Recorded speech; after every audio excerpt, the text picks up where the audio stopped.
Salut à tous, j'espère que vous allez bien. On se retrouve sur la chaîne MyFly et aujourd'hui on fait une nouvelle vidéo et on est le lundi 14 avril. Et hier je suis tombé sur ça. À l'arrivée des beaux jours, certains véhicules légendaires vont aussi refaire leur apparition sur les routes. Il s'agit des fameux combis aménagés qui permettent, vous le savez, de dormir n'importe où. Une liberté qui pourrait bien prendre fin. Dans une semaine, ces fourgonnettes à mi-chemin entre la voiture et le camping-car vont devoir se soumettre à un contrôle technique des plus drastiques. Elle y investit alors plus de 1 000 €. C'est le placard ici, la banquette qui se transforme en lit, là c'est un petit coin cuisine. Problème, le nouveau contrôle technique interdit aux véhicules utilitaires les installations fixes. Là ça va, on est d'accord, voilà. Donc là il y a le problème. Cela sera synonyme de contre-visite. Il faudra enlever l'aménagement. Enlever l'aménagement, le temps de faire le contrôle et ensuite le remettre par la suite. Mais pour le contrôle, ça passera plus au contrôle. Timothée, cet autre sportif, a dépensé 4 000 € dans des installations fixes. Alors voilà ma maison roulante. La contre-visite est assurée. Seule alternative, changer de carte grise. Aujourd'hui, je suis en véhicule utilitaire. Demain, pour passer le contrôle technique, je vais être obligé de le passer en véhicule aménagé, en VASP.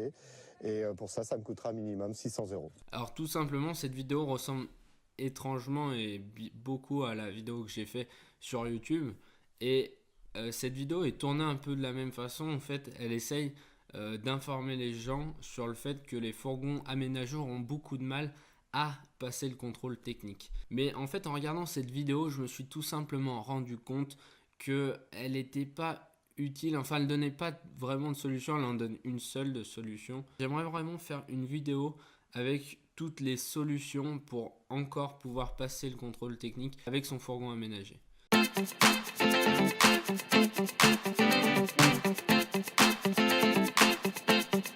Ok, donc là pour tous ceux qui regardent cette vidéo, votre but c'est d'avoir un fourgon aménagé. Donc je vais proposer 4 solutions qui vont permettre de passer le contrôle technique même avec un fourgon aménagé. Donc la première des solutions, c'est la plus simple, c'est peut-être pas celle qu'on pense en premier, et parce qu'on n'a pas vraiment envie, c'est pas notre but, mais voilà, c'est une vérité, c'est celle d'en acheter un déjà tout aménagé. Alors pourquoi je dis d'acheter un fourgon aménagé? Parce que tout simplement, si on cherche à acheter un fourgon déjà aménagé, c'est qu'on cherche un fourgon qui a déjà une carte VASP. Donc c'est vrai que c'est un coût, mais on peut encore trouver des bonnes affaires. Comme par exemple trouver un particulier qui vend son fourgon aménagé mais qui a déjà voilà, cette carte grise qui est passée en VASP, et ça peut valoir le coup.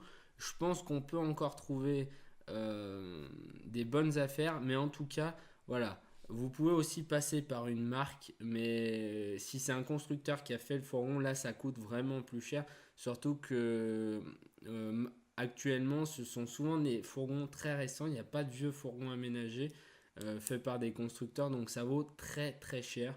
Mais après voilà, tout dépend de votre budget. Après j'ai vraiment une autre solution qui peut vous aider, et ça a été donné par un abonné, alors qui est celle d'acheter des fourgons de pompiers, d'ambulance. Il y en a peut-être d'autres, je sais pas du tout, mais en tout cas voilà, ces véhicules qui appartiennent à l'État ont déjà été aménagés et ont déjà des cartes grises VASP. Alors ça c'est véridique, je sais que c'est comme ça. Après je sais pas si vous aménagez à nouveau ces fourgons de pompiers ou d'ambulance, est-ce qu'ils vont passer dessus, est-ce que ça va marcher? Ça je sais pas du tout, mais je suis sûr que vous pouvez trouver des renseignements sur internet, sur des forums. Donc je vous invite à vraiment vous renseigner, mais en tout cas c'est une vérité, ces fourgons là ont des cartes grises VASP. Maintenant il ne reste plus qu'à se renseigner plus en profondeur. Après, en deuxième solution, on a aménager aux normes. Alors tout simplement, aménager dans les normes, c'est très compliqué, ça peut coûter aussi plus cher et ça peut être beaucoup plus long. Après moi je sais pas du tout, faut voir si c'est vraiment pas trop compliqué, si ça vaut vraiment le coup. C'est pareil, c'est toujours une solution, ça peut se faire, mais il faut vraiment voir si ça vaut le coup, parce que je pense que c'est quand même très complexe. Mais pourquoi pas? Mais pourquoi pas, tout simplement. Ce qu'il ne faut pas oublier dans cette solution, c'est ça. Pas oublier la mise aux normes. parce que tout simplement en fait ça c'est un coût. Tout simplement, si vous voulez changer votre carte grise, vous voulez changer les caractéristiques de votre véhicule, il va falloir le passer aux mines et déjà c'est un coût.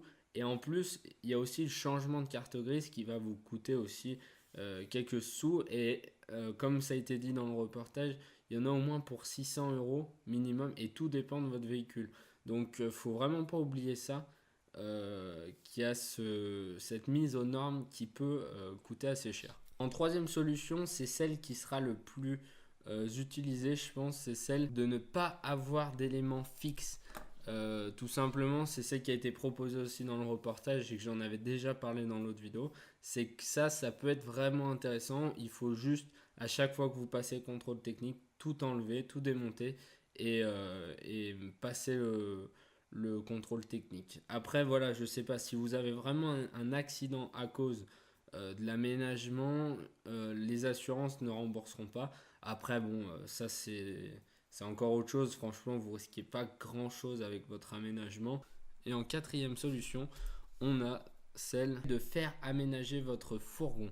Alors celle-là, c'est celle qui coûte assez cher, mais il faut toujours voir si ça vaut le coup ou non. Mais voilà, c'est une entreprise qui s'occupe de tout, l'aménagement de votre véhicule, et en plus de l'aménagement, elle compte la mise aux normes, donc vous aurez aucun souci pour ça. Par contre, ça coûte très cher, et après ça revient à se dire, est-ce que je prends un fourgon qui n'est pas aménagé, je le fais aménager par une entreprise et voir combien me revient le véhicule, ou alors est-ce qu'il vaut pas mieux revenir à la première solution qui était d'acheter directement un fourgon aménagé, parce que je vous garantis que c'est pas donné. Mais par contre, ce qui est bien, on peut dire l'avantage de cette solution, c'est que vous pouvez à peu près personnaliser votre fourgon. Ils vous feront jamais des trucs de fou, enfin je pense pas, mais voilà, vous pouvez le confectionner comme vous le voulez, et ça c'est vraiment un avantage. Donc voilà, là je vous ai donné les quatre solutions, on va dire brutes. Après, il faudra vraiment aller voir par vous-même, vous renseigner plus en détail. Mais voilà, je pense qu'il n'y a que ces 4 solutions qui vont pouvoir vous permettre de passer le contrôle technique. Après, voilà, se renseigner parce qu'il y a vraiment plein de contextes, plein d'autres situations différentes. Est-ce que ça va vous permettre de passer le contrôle technique? Ça, je sais pas. Et j'espère que ça aura été vraiment utile. Et en tout cas, n'hésitez pas à me demander des choses dans les commentaires. J'essaierai de répondre au maximum. Mais bon, vous avez été très nombreux à me poser des questions la dernière fois, donc j'ai pas forcément pu tout le temps répondre. À force, il y avait vraiment beaucoup de monde.